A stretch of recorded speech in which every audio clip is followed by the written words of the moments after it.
Acaba este campeonato del mundo para Joan Crespo, una semifinal que no permite estar en esa final, no se ha conseguido el pase. No sé, Joan, qué sabor de boca te deja la competición mundialista.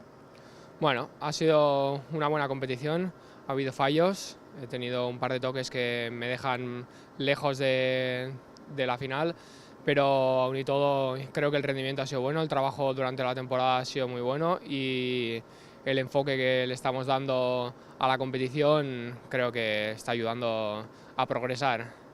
El año que viene llega una temporada cargada de alicientes con ese europeo en Po, con ese mundial en la South Urgell, en la que ya es vuestra casa. Supongo que una temporada se afronta o que dentro de unas semanas empezaréis a preparar, pero que se afrontará con ganas y con muchos estímulos, ¿no?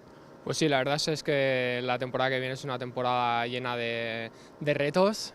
La SEU y PO son dos sitios que los conocemos muy bien y nos pueden aportar grandes resultados. Bueno, pues que así sea. Mucha suerte, Tascaricas. Bueno, muchas gracias a vosotros. Y es que